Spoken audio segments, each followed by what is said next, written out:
네, 안녕하세요. 송길사입니다. 토픽별 산림기술사 기출문제 해설 제3편 산림경영 및 정책 9강 2교시 강의를 시작하도록 하겠습니다. 토픽 86번 산림수학과 수학사정입니다. 107회 4교시에서 산림수학과 수학사정에 대하여 설명하는 문제가 출제되었습니다. 산림수학은 산림에서 생산되는 모든 산물을 거두어 들이는 일을 말합니다. 일반적으로 산림수학은 물질수학과 금원수학으로 구분하지만 산림평가상의 수학은 말할 필요 없이 금원수학이므로 화폐의 가치로 나타냅니다. 임업에서는 보통 수학을 주수학과 부수학으로 나눕니다. 주수학은 임목, 주계, 수학이고 부수학은 그 밖의 부산물의 수학 등을 말합니다. 주수학과 부수학을 살펴보면 주수학은 주산물 수학이라고도 하며 주벌수학과 간벌수학으로 나뉘어집니다.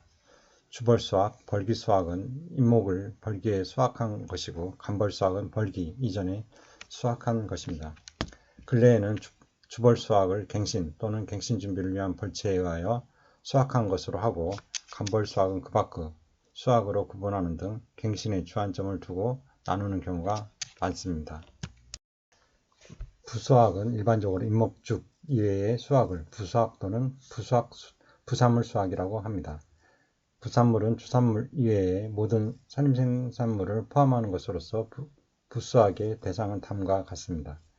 수목의 일부를 구성하는 것, 생잎, 근주, 수실, 종자와 과실, 수액, 수피, 수지, 종류, 탄닌 등이 있습니다. 잎내에서 생산되는 생물로 우마초, 산채, 약용식물, 덩굴류, 산림버섯류, 야생조수, 혼농림수학 등이 있습니다. 잎내에서 생산되는 무생물로는 토석, 광물, 광어법에 적용을 받지 않는 것입니다. 근래에는 산림의 이용이 다양해져 임목축 이외의 생산물을 주산물에 포함시키는 경우도 있습니다. 수학의 사정은 물질수학의 사정과 금원수학의 사정으로 나눌 수 있는데 산림수학을 화폐 가치로 나타내기 위한 평가 방법을 말합니다. 물질수학의 사정은 주수학의 사정 그리고 부수학의 사정으로 나눠지며 주수학의 사정은 생장률, 인분 생장량 조사 그리고 수학표에 의한 방법이 있습니다. 금원수학의 사정은 주수학의 사정으로 주벌수학의 사정과 간벌수학의 사정이 있으며 부수학의 사정이 있습니다. 물질수학의 사정을 살펴보면 주수학의 사정은 벌채 시점을 기준으로 주벌을 통하여 앞으로 거두어 들일 재적수학의 사정은 재적 측정을 하거나 현실적으로 유사한 산림의 벌채 성적을 참작하여 비교, 산정합니다. 벌채 시점 이전의 사정은 생장률에 의한 방법, 인분 생장량 조사에 의한 방법, 수학표에 의한 방법 등에 의하여 수확량을 사정합니다. 부수학의 사정은 계속적으로 거두는 부수학이나 일시적인 부수학의 사정은 과거 수년간의 통계 자료를 이용하여 사정하는 것이 가장 좋은 방법입니다. 다음 두 번째, 금원수학의 사정은 산림수학의 가격 사정은 물질수학의 사정보다 한층 곤란한데 그 이유는 수요 공급의 관계, 사회의 변천, 화폐 가치의 변동 등에 따라 임산물의 가격이 큰 영향을 받기 때문입니다. 주수학의 사정을 살펴보면 주벌수학의 사정으로 총제적의 제종별 제적 또는 제종별 비율과 조제율 또는 이용률 그리고 단위 제적당 채취비, 벌채비, 플러스 운반비, 잡비 등의 채취비 단위 제적당 사업자금의 이자 및 기업자의 기업이익 총제적 나누기 총액으로 계산한 기업자의 기업이익과 그리고 재종별 시장가격 등 5개 항목을 조사하여 재종별 시장가격에서 모든 경비를 공제하고 조제율을 곱하면 산에 서 있는 임목가가 산출됩니다. 대면적 산림의 평가에는 해당 지방의 금원 수확표를 사용하기도 합니다. 감벌 수확의 사정은 감벌목은 형질이 좋지 않은 인목을 골라서 벌치하기 때문에 주벌 수확의 인목과 동일한 제종, 제적이라 하더라도 수입이 적습니다. 형질이 좋지 않은 인목이기 때문에 입지 조건, 수요 여야 및 교통 조건에 따라 사정에 주의해야 합니다. 다음 부수확의 사정은 가격 사정 대상은 수신료, 버선료, 산채, 조경제, 약용식물, 수지 및 토속채 치료 등입니다. 과거 수년간의 평균액을 통계자료에 의하여 사정하면 됩니다. 이상의 내용은 산림경영학 344쪽을 참고하시기 바랍니다. 토픽 87번 인분밀도입니다. 86회 1교시에서 인분밀도를 나타내는 척도 그리고 107회 1교시에서 수간 경쟁인자가 출제되었습니다. 인분 밀도를 살펴보면 인분 내의 개체목들은 바람, 폭풍 등으로부터는 서로를 보호하는 반면 광선, 수분, 양분, 생육 공간 등을 위해서는 상호 경쟁 관계에 있습니다. 이러한 생장 요인이 경쟁에 의하여 어느 정도 제한을 받는가에 따라 개체목 및 인분의 생장이 좌우됩니다. 인분 생장 모델에서는 생장을 인분의 평균치로 파악하고 있으며 이러한 인분 차원의 평균 생장과 경쟁과의 관계를 규명하기 위하여 경쟁 관계를 인분 차원에서 양적으로 나타낸 인분 밀도 스탠드 덴시티를 이용하고 있습니다. 지금까지 이와 같은 인분 밀도를 나타낸 척도 및 측정 방법이 다양한 각도에서 개발되어 인분의 생장 추정 및 관리의 기준으로 이용되어 왔는데 지금까지 널리 알려져 있는 인분 밀도의 척도로는 1헥타르당 분수, 1헥타르당 제적 및 단면적, 그리고 인목도, 레니크 인분 밀도 지수, 그리고 수강 경쟁인자, 상대 공간 지수 등을 들 수 있습니다. 인분 밀도의 척도로서 먼저 단위 면적당 인목 분수입니다. 임령, 지위, 인분 발달 역사 등이 알려진 동질의 동령림에서는 단위 면적당 인목 분수를 유용한 인분 밀도 척도로 활용할 수 있습니다.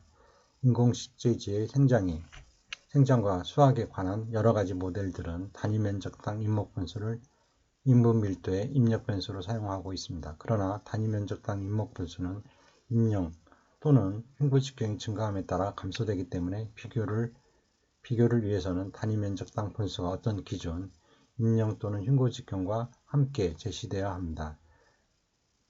자세한 내용은 인분 밀도 지수를 참조하기 바랍니다.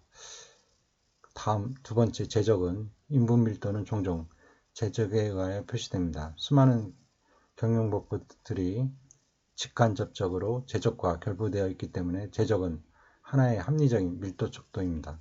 그러나 제적 역시 임량에 따라 변하는 변수이기 때문에 어떤 기준과 함께 사용되어야 합니다. 일반적으로 수학표상의 제적을 기준으로 하여 실제 제적을 그 기준에 대한 배분율로 나타낼 수 있습니다. 인목도를 참고하시기 바랍니다. 세 번째, 흉고단면적입니다. 흉고단면적이란 인분 내의 모든 인목들의 흉고단면적의 합계를 뜻하며 단위 면적당 세제곱미터로 제곱미터로 측정하고 인분 수학 모델에서 밀도를 나타낸 척도로 활용하고 있습니다. 흉고 단면적 역시 임량에 따라 변하는 변수이기 때문에 어떤 기준과 함께 사용해야 합니다. 일반적으로 수학표상의 흉고 단면적을 기준으로 하여 실제 흉고 단면적을 그 기준에 대한 배분율로 나타낼 수 있습니다. 인목도를 참고하시기 바랍니다. 인목도는 내체 인목도입니다. 인목도는 이상적인 인분의 제적도는 흉고 단면적에 대한 실제 인분의 제적도는 흉고 단면적 비율을 의미합니다.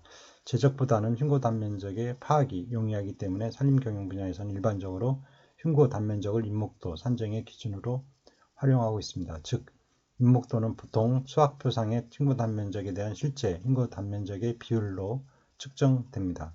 이 인목도는 앞에 제접 또는 흉고 단면적을 수학표상의 제접 또는 흉고 단면적으로 표준화하여 밀도의 척도로 활용한 것입니다. 다음 5번째 상대 밀도입니다. 쿠티스 등은 인분 밀도의 척도로서 흉고 단면적과 평균 직경을 병합시킨 상대 밀도 Relative Density RD를 제시하였습니다. 식에서 RD는 상대 밀도를 말하고 BA는 단위 면적당 흉고 단면적, 그리고 DQ는 평균 직경을 말합니다. 이 인분 밀도 척도는 미국 북서태평양 지역의 미송임지에 널리 사용되고 있습니다. 이 밀도 척도의 일반적인 지침으로서 상대 밀도가 22에서 25인 경우 소개 분석을 나타내고 약 50의 상대 밀도에서는 인분 생장이 서서히 감소되며 상업적 감벌이 요구됩니다. 그리고 60에서 65의 상대 밀도에서는 인목의 생장 능력이 크게 감소되는 것으로 평가하고 있습니다. 6번째, 인분 밀도 지수입니다. 레니크는 정상 수학표에 나타나는 다음과 같은 두 가지 사실에 기초하여 인분 밀도 지수 (Standard Density Index) SDI를 밀도 사정의 척도로 개발하였습니다.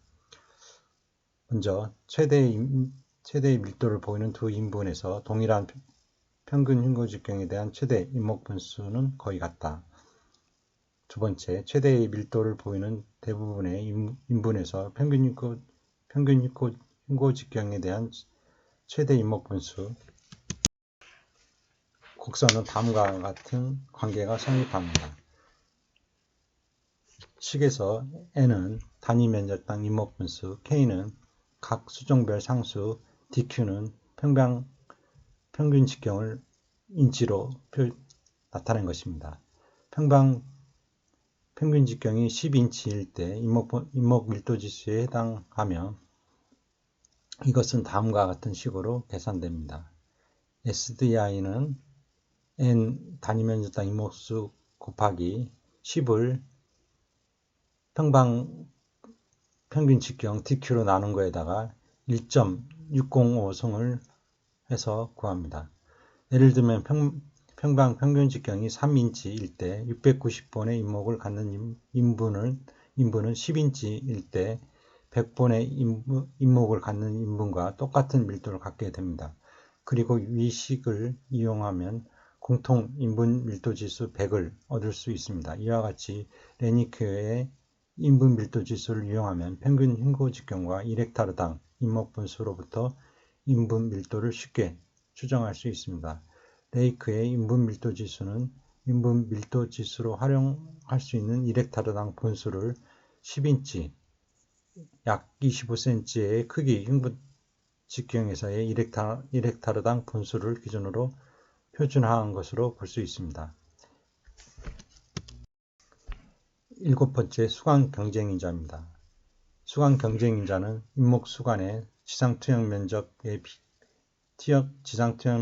100분율을 나타냅니다. 그리고 다음과 같은 3단계에 의하여 결정됩니다. 소개목의 직경과 수간폭을 관련시킵니다. 그리고 두 번째, 1에서 결정된 등식을 이용하여 주인분의 면적상에 있는 각 인목의 최대 수간 면적을 계산합니다. 세 번째, 최대 수간 면적을 합계하고 그것을 1헥타르, 즉 10,000제곱미터로 나누고 100을 곱하여 수간 투영 면적의 100분율을 구합니다. 이와 같이 계산한 값을 수간 경쟁인자 크라운 컴페티션 팩터 CCF라고 합니다. 만약 어느 인분이 단위 면적당 더 높은 인목 분수를 갖고 있는 수간이 중첩되어 있다면 CCF는 100% 이상이 될 수도 있습니다. 이것은 모든 인목들이 일정한 직경을 갖는 소개목의 수간폭과 똑같은 수간폭을 갖는다고 CCF에서 가정하고 있기 때문입니다. 그러나 사실상 가장 강한 우세목의 수간폭은 인목 간의 경쟁에 의하여 감소될 것입니다. 8번째, 상대 공간지수입니다. 상대 공간지수 Relative Spacing Index RSI는 우세목의 수구에 대한 인목 간 평균 거리의 백분율을 의미합니다. 상대 공간 지수는 다음과 같은 식으로 나타낼 수 있습니다. RSI는 그 루트 n분의 만 그리고 H 오미크론으로 나누어 가지고 100을 곱한 겁니다. 이는 우세목의 수구에 대한 인목 간의 거리 비율로서 RSI가 100%라는 것은 우세목의 수구만큼 인목 간의 거리가 떨어져 있다는 것을 의미하고 RSI가 20%라는 것은 인목 간의 간격이 우세목 수구의 25%라는 것을 의미합니다.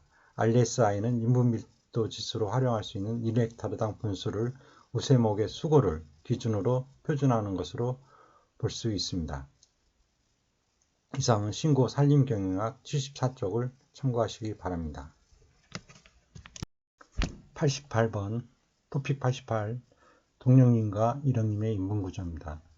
81회 1교시에서 동령님과 일령님의 인분구조 그리고 123회 4교시에서 동령님과 일령님의 차이를 직경급별 본수 분포 모식도 함께 설명하라는 문제가 각각 출제되었습니다. 먼저 인분구조를 살펴보면 인분구조 스탠드 스트럭처란 개체목의 크기가 공간적으로 어떻게 분포되어 있는가를 나타내는 것으로서 흉고직경 및 수고의 분포로 인분의 종적 및 행적 구조를 파악하고 있습니다. 즉 인목의 직경 및 수고급별 본수 분표를 그림 또는 통계적 분포식을 이용하여 인분 구조를 표현하고 있습니다. 먼저 동령님의 인분 구조를 살펴보면 인분 구조는 보통 직경급별 인목분수의 분포로 나타냅니다. 동령님의 인분 구조, 직경급별 인목분수 분포는 일반적으로 평균 직경급에서 최대 인목분수를 나타내고 평균에서 멀어질수록 분수가 점차 감소되는 전형적인 종 모양의 정규 분포 형태를 나타냅니다. 아래 그림을 참고하시기 바랍니다. 또한 두 개의 영급과 수고급으로 구성된 복층림의 경우에는 최고점이 두 개인 종 모양의 분포를 보이기도 합니다. 그림은 동령림에서 전형적인 직경급별 인목분수 분포를 나타냅니다. X축에서는 흉고직경 그리고 Y축에는 본수를 나타냅니다. 종 모양의 형태가 나타납니다.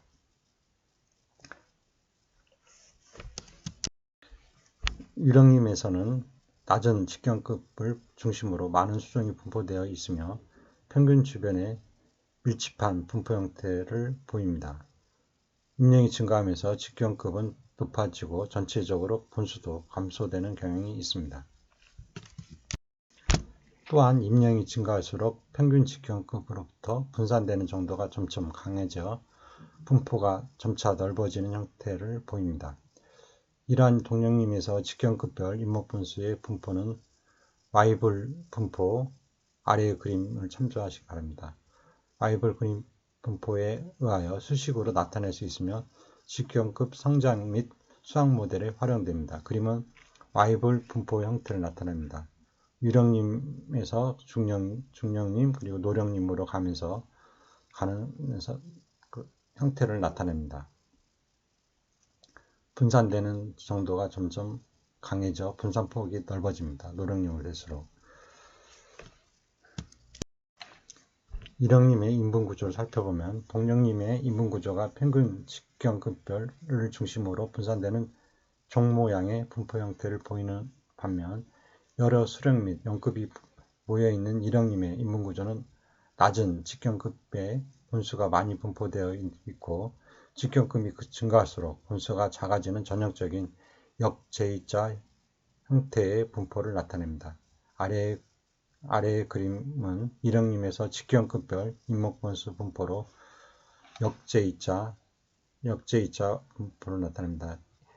일령님이 가장 많고 일령님, 그 다음에 삼령님, 사령님으로 갈수록 줄어들면서 전체적으로는 역제이자 분포를 나타냅니다. 일령님은 다양한 수령의 인목으로 구성된 인분입니다. 즉 일령님은 다양한 연급으로 구성된 인분입니다. 일형님을 10년의 연급으로 구분한다면 각 연급은 동령님과 같은 종 모양의 인분 구조를 보일 것이고, 이러한 다양한 연급에서의 인목분수 분포, 인분 구조의 합은 일형님의 인분 구조를 이루게 됩니다. 일형님의 역제이자 형태의 인분 구조는 지수식 또는 파워식으로 나타낼 수 있습니다. 여기에서 K는 가장 작은 직경급, 지수식에서는 0cm, 파워식에서는 1cm에서의 본수를 나타내고, A와 B는 역제자형 곡선의 기울기를 나타냅니다. 이상은 신고 산림경영학 86쪽을 참고하시기 바랍니다. 토픽 89번 산림생장의 종류입니다. 104회 2교시에서 산림생장에 대하여 수확량과 생장량의 상관관계를 중심으로 모식도를 그리고 설명하라는 문제가 출제되었습니다. 산림생장과 수확의 기초를 살펴보면, 생장이란 주어진 기간 동안 개체목 또는 인분에서 이루어진 크기의 증가를 의미합니다. 생장은 보통 흉고직형 cm, 수고미터, 흉고 단면적 제곱미터, 제적 세제곱미터 등으로 구분하여 나타냅니다. 수확은 어떤 주어진 기간 말에서의 최종 크기를 의미합니다. 즉, 수확량은 어떤 주어진 수령 또는 임량에 대하여 나타나는 반면, 생장은 주어진 기간, 보통 연간에 대하여 나타납니다. 수확량 y를 시간 t의 함수로 나타낼 경우 y는 f 가로열고 t와 같이 나타날 수 있으며, 이 경우 생장은 t분의 y로 평균 생장량 또는 dt분의 dy 연년 생장량을 의미합니다. 생장량의 종류를 살펴보면, 총 생장량은 시간의 흐름에 따른 수확량의 변화를 보통 총 생장량 또는 총 생산량 곡선으로 나타내기도 하며, 일반적으로 누운 S자 형태를 나타냅니다. 즉, 초반에는 점증적으로 증가하는 형태를 보이다가 증가세가 변곡점에서 최대에 달하고 점차 점감적으로 증가하는 추세를 보입니다. 평균 생장량은 어느 주어진 기간 동안 매년 평균적으로 증가한 양을 평균 생장량, Mean Annual Increment, MAI라고 합니다. 평균 생장량은 수학적으로 총 생장량 Y를 수령 또는 임량 T로 나눈 양 T분의 Y에 해당하며, 기하학적으로 원점으로부터 총 생장량 곡선상의 한 점까지 연결한 직선의 기울기를 나타냅니다. 다음 연년 생장량은 수령 또는 임량이 1년 증가함에 따라 추가적으로 증가하는 수량을 연년 생장량, Current Annual Increment, CAI라고 합니다. 연년 생장량은 수학적으로 총 생장량 Y를 수령 또는 임량 T에 대하여 미분한 양 dt분의 dy를 의미하며, 기하학적으로는 총 생장량 곡선상의 한 점에서의 접선의 기울기에 해당합니다. 정기평균 생장량은 생장량을 나타내고자 하는 기간이 긴 경우, 평균 생장량은 전체 긴 기간 동안의 생장량을 지나치게 단순하게 나타나고, 연년 생장은 반대로 지나치게 세분하여 나타내는 경향이 있습니다. 이러한 경우 보통 5년 또는 10년 단위로 연년 생장량을 나타내기도 하는데, 이를 정기평균 생장량, Periodic Annual Increment, PAI라고 합니다. 정기평균 생장량은 두 시점 간의 수확량 차이를 두 시점 간의 연수 차이로 나눈 값, 즉 A를 A분의 YT 플러스 A에서 YT를 뺀 것을 의미하며, 기하학적으로는 총 생장 곡선상의 두 점을 이은 직선의 기울기에 해당됩니다. 평균 생장량과 연년 생장 간의 관계를 보면,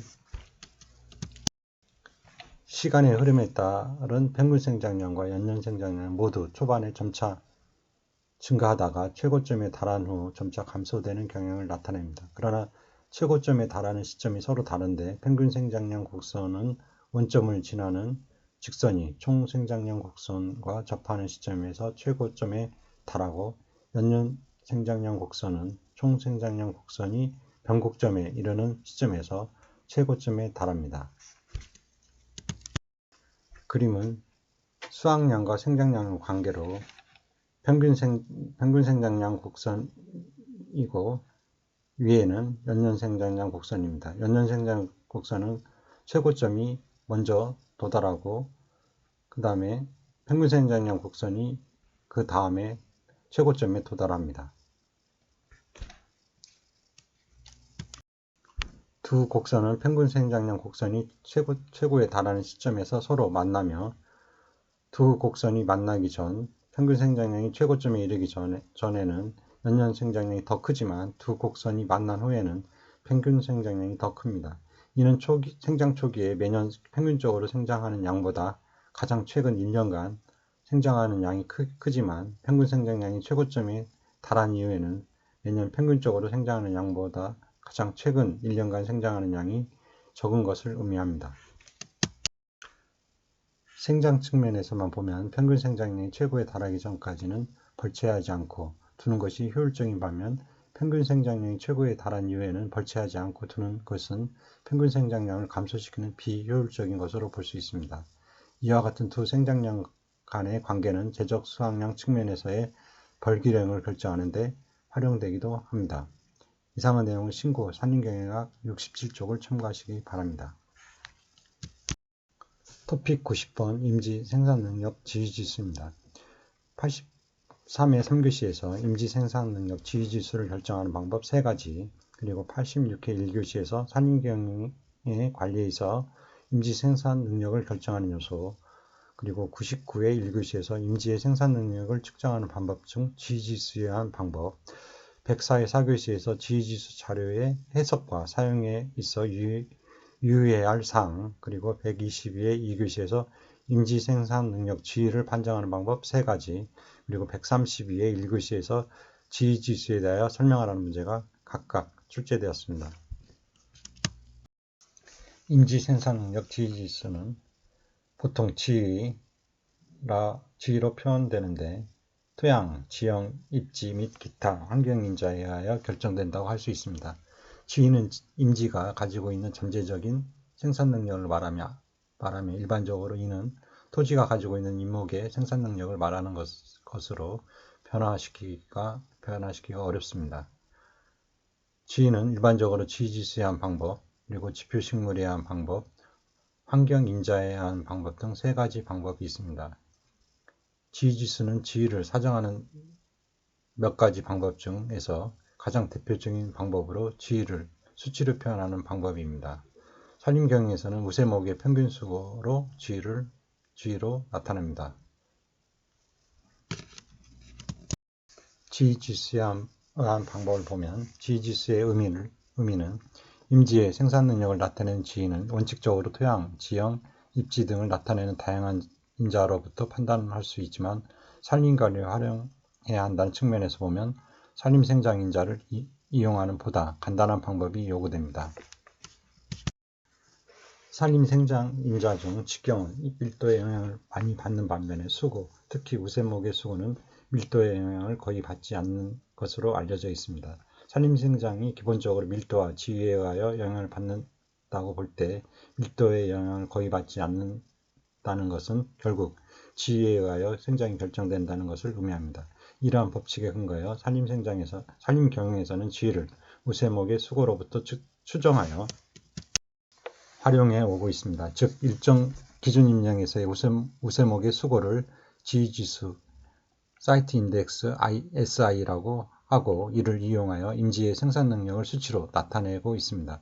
우리나라에서는 보통 임령 20년 또는 30년일 때의 우세목의 수고를 지휘지수로 하고 있습니다. 표는 우리나라의 강원도산 소나무의 지휘지수 분류표입니다. 기준 임령 20년인 강원도산 소나무의 경우 지휘지수가 10이라는 것은 임령이 20년일 때 우세목의 수고가 12m라는 것을 의미합니다. 마찬가지로 기준 임령이 30년인 강원도산 소나무의 경우 지휘지수가 이라는 것은 임령이 30년일 때 우세목의 수고가 16m라는 것을 의미합니다. 기준 임령을 어느 것으로 할 것인가에 대한 기준은 별도로 정해져 있는 것은 없습니다.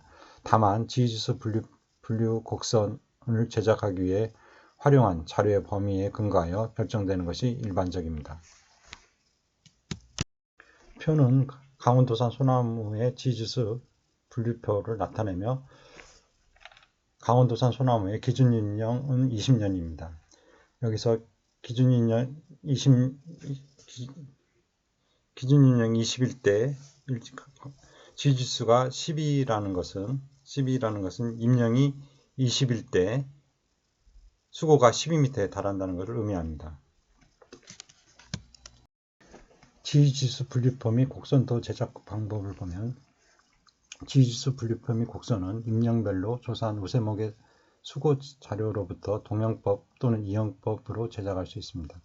먼저 동영법에 의한 방법을 보면 동영법에서는 일련의 절차에 의하여 지휘지수 분류표 및 곡선을 제작합니다. 이와 같이 동영법에 의하여 유도된 지휘지수 분류 곡선은 지위에 따라 그 크기만 다를 뿐 형태는 동일한 특징을 지니고 있습니다. 또한 시그 속성상 기준 임령에 대하여 추정한 수고는 지휘지수와 같게 마련입니다. 이영법에 의한 방법은 임령에 따른 수고 곡선식을 유도할 때 지휘지수 SI를 직접 식에 삽입시켜 지휘지수 분류 곡선을 유도하는 방법입니다. 이영법에 의하여 유도된 지휘지수 분류 곡선은 지위에 따라 그 형태가 상이하고 기준 임령에 대하여 추정한 수고가 지휘지수와 일치하지 않는 특징을 지니고 있습니다. 다음 지휘지수 판정 방법을 살펴보면 산림 경영에서는 일반적으로 앞에서와 같이 동영법 또는 이영법으로 유도한 지휘지수 분류 곡선식을 이용하여 지휘지수 분류표 및 지휘지수 분류 곡선도를 제작하여 지휘 판정에 활용하고 있습니다. 또한 컴퓨터상에서 지휘지수를 추정하는 전산 시스템에서는 동영법 및 이영법으로 유도한 지휘지수 분류 곡선식을 직접 활용합니다. 그림은 강원도산 소나무와 상수리나무의 지휘지수 분류 곡선도를 나타낸 겁니다. X축은 임령이고 Y축은 임령에 따른 우세목의 평균 수고를 나타내며 6, 8, 10, 12, 14는 수고입니다. 이건 지위를 나타냅니다. 6, 8, 10 지지수, 10, 14를 나타냅니다. 지휘지수를 이용하여 지위를 판정하거나 지휘지수를 해석 또는 사용할 경우에는 다음과 같은 지위가 필요합니다. 첫째, 대표 임목의 선발입니다. 지위 결정은 보통 하나 또는 몇몇 우세목의 수고에 기초를 둡니다. 현장에서 지위 사정을 위해서는 일반적으로 강한 경쟁력을 보여주며 생장이 왕성하고 인간 상층부에 충분한 수관을 갖는 몇몇 임목들을 우세목의 수고 측정을 위한 대표 임목으로 선발합니다. 동령의 유령인분에 있어서는 우세목과 준우세목의 식별이 비교적 쉽고 이 경우 전 생장기간을 통하여 우세하였다고 추정하는 것이 안전합니다. 그러나 일령님과 노령의 천연 동령님에 있어서는 그 결정 과정이 그렇게 쉽지는 않습니다. 왜냐하면 임령과 임목의 크기가 다양하고 임간이 일정하지 않기 때문입니다. 임목이 어렸을 때 피합되었다면 그 임령에 대한 총수고의 사용은 지휘지수를 가소 추정할 수 있는 문제점을 안고 있습니다.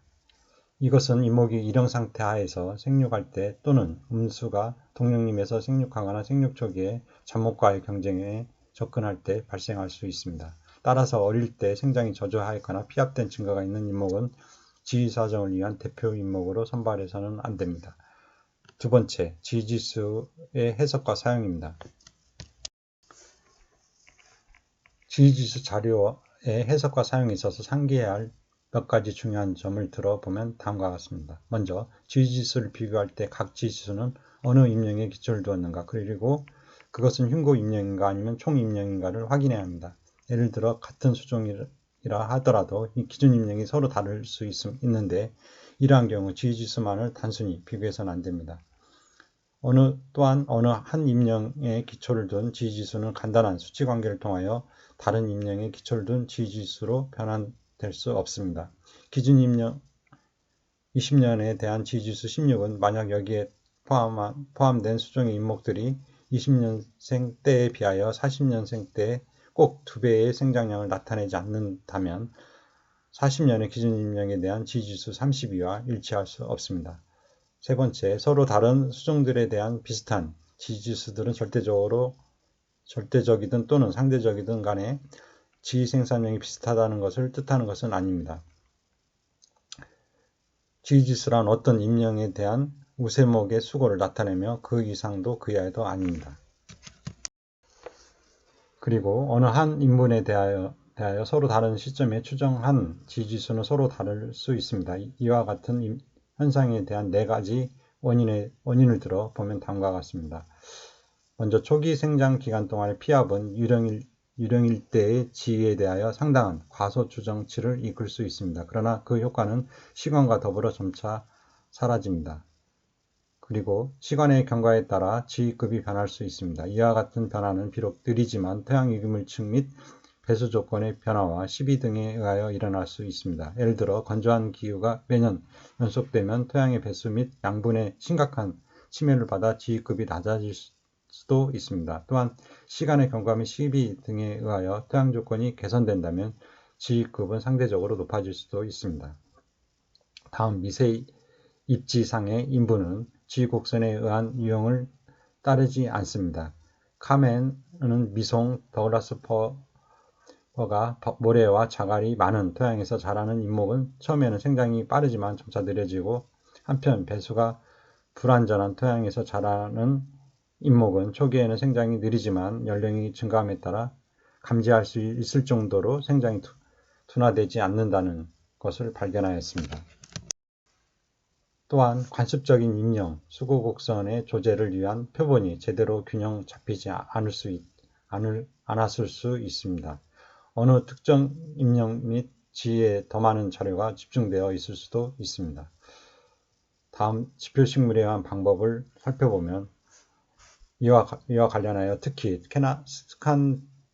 스칸디나비아와 캐나다에서 지위급의 지표로서 그리고 지위 분류의 기초로서 식물의 사용에 많은 관심이 집중되어 왔습니다. 전혀 방해받지 않은 자연상태 하에서 특히 북부 산림의 경우 식물 또는 식물의 집단은 특징적으로 어떤 산림 형태와 연관이 있고 어느 정도까지는 그 산림 형태 내에서 지위급과 관련이 있습니다.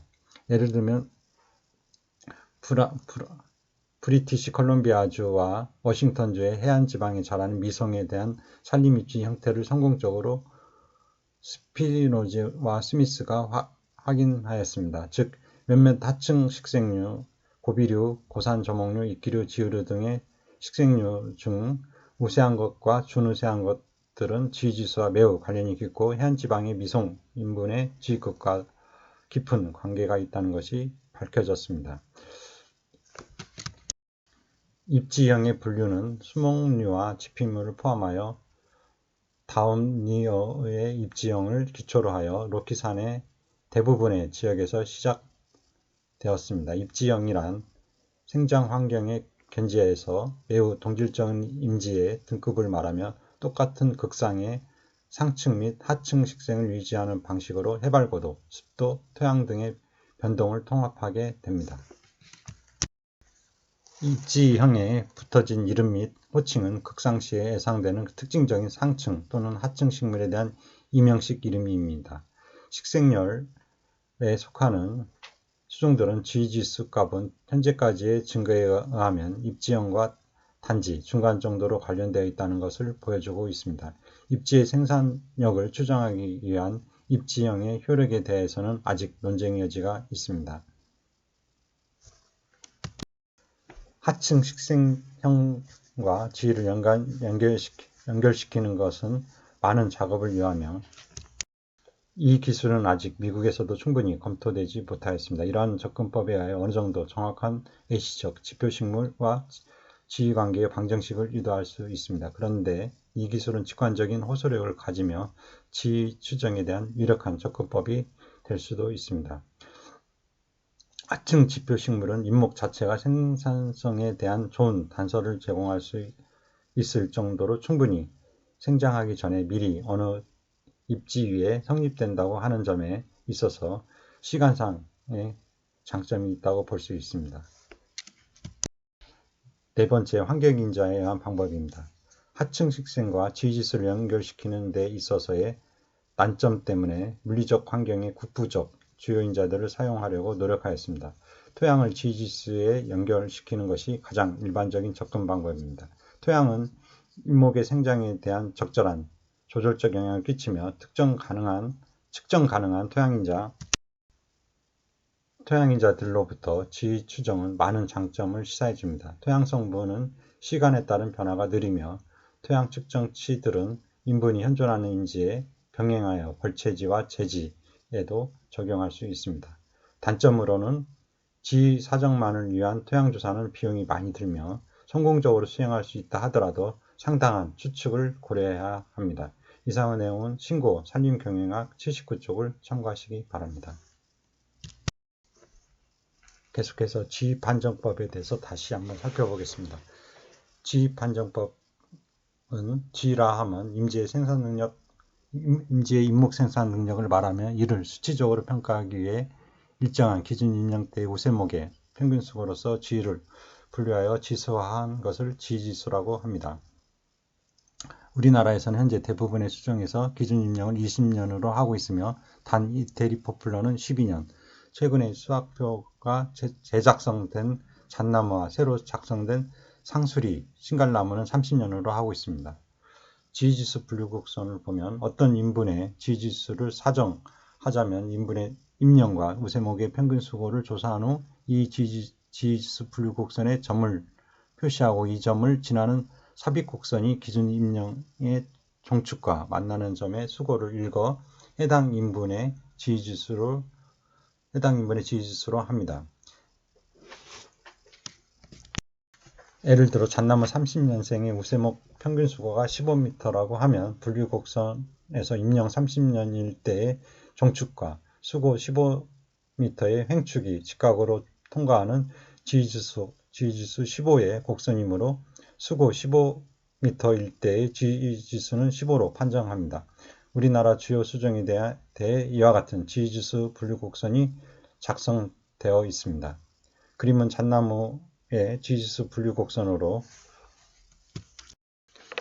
종축의 평균 임령 30년이 평균수고 우세목의 평균수가 15에서 만나므로 지지수는 15라고 판정을 합니다.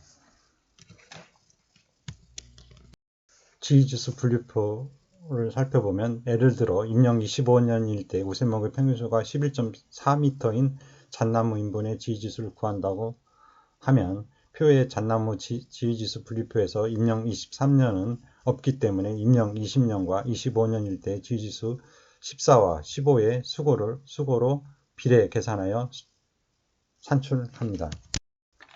표는 지지수 14와 16을 비례 계산을 해서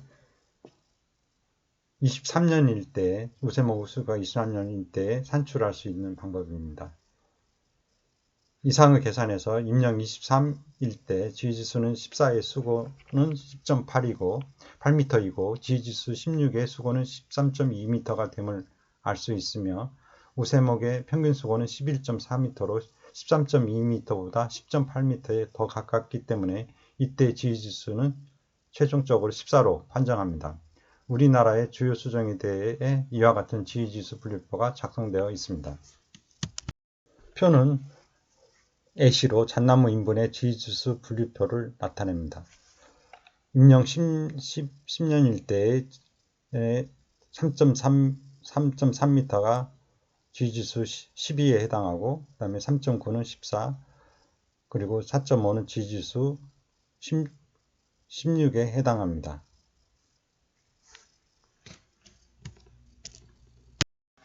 여기서 그 잣나무의 기준 인형은 30입니다. 30년생이 12m일 때는 12, 그 다음에 14m일 때는 14, 16m일 때는 16의 지지수를 나타냅니다. 이상한 내용은 참고문은 산림과 임업기술 3권 산림경영 49쪽을 참고하시기 바랍니다. 계속해서 참고로 임지생산 능력을 살펴보기로 하겠습니다. 지지수에 의한 방법을 먼저 보면 지지수는 주로 인분 내의 기준령 인덱스 Ag에서 우세목과 준우세목의 평균 수고로 지위를 표현하는데, 이는 인분 내의 상층목의 수고는 인분 밀도에 영향을 적게 받으면서 인분이 가지고 있는 생산 능력을 잘 표현하기 때문입니다. 우리나라는 기준령을 20년으로 규정하고 있으며, 미국의 경우에는 기준령을 인공님은 25년, 천연님은 50년으로 정하여 지지수를 사정하고 있습니다. 독일의 경우에는 지지수를 100년 생일 때의 평균 연년 생장량으로 판정하는 등 나라마다 지위를 사정하는 기준이 다릅니다. 인분의 임량과 우세목의 평균 수고를 조사한 후 해당 수종의 지지수 분류 곡선상 산출된 임량 및 우세목의 평균 수고에 해당하는 지위 곡선에 의하여 산정합니다. 지지수 분류표 및 지지수 분류 곡선을 이용한 지위의 사정을 합니다. 두 번째, 지표식물이라는 방법을 보면 토양의 성질을 잘 나타내는 지표식물을 이용하여 입지의 특성을 이해할 수 있으므로 지위의 산정에 실용적입니다. 관련 사례 예시를 들면 건조지역은 억새, 새, 소나무, 상수리, 그리고 약건은 쌀이, 소나무, 상수리, 습한 지역은 고비, 버드나무, 수변 지역은 고르쇠가 있습니다. 하층 지표식물은 잎목 자체가 생산성에 대한 좋은 단서를 제공할 수 있을 정도로 충분히 생장하기 전에 미리 어느 입지 위에 성립된다고 하는 점에 있어서 시간상 장점이 있습니다. 다음 환경 인자에 의한 방법을 살펴보면 토양을 지지수에 연결시키는 것이 가장 일반적인 접근 방법입니다. 토양은 잎목의 생장에 대해 적절한 조절적 영향을 끼치며 토양 성분은 시간에 따라 변화가 느리고 토양 특정치들은 인분이 현존하는 임지에 병행하여 벌채지와 제지에도 적용 가능하기 때문입니다. 단점으로는 지위 사정만을 위한 토양 조사는 비용이 많이 들며 성공적으로 수행할 수 있다 하더라도 상당한 추측을 고려해야 합니다. 무인목지, 치수지 등의 임지에 대하여 입지 환경 인자에 대한 지지수 판정 기준표에 의거 각 인자에 해당하는 카테고리 점수를 합계한 값이 조사 임지의 지지수가 됩니다. 주요 입지 환경 인자로는 토심, 그리고 지형에서는 산정, 산복, 산록, 기후대, 경사, 견밀도, 표고, 방위, 토성, 모함 등이 있습니다. 지지수 곡선을 더 한번 살펴보면 지지수에 따라 임량과 수고의 관계를 나타내는 곡선을 의미합니다. 즉 X축은 임량, Y축은 우세목과 준우세목의 수고를 놓고 그 관계 곡선을 그려 수정별로 수고와 임력을 알면 지지수를 읽을 수 있도록 방한지에 그린 곡선을 말합니다. 지지수 곡선은 조사를 통하여 얻어진 표본점의 우세목과 준우세목의 평균 수고를 구한 후 각 연급별로 정리하여 그 평균을 구하고 이를 방한지에 표시하여 각 연급별 수고 곡선인 평균 지지수 곡선을 그리고 이 평균 지지수 곡선을 기초로 하여 지지수 곡선을 얻게 됩니다. 기준 임량이 22년인 강원도산 소나무의 경우 지지수가 10이라는 것은 임량이 20년일 때 우세목의 수고가 11m라는 것을 의미합니다. 지지수표는 지지수 지수 곡선을 통하여 얻어진 값을 표로 나타낸 것입니다.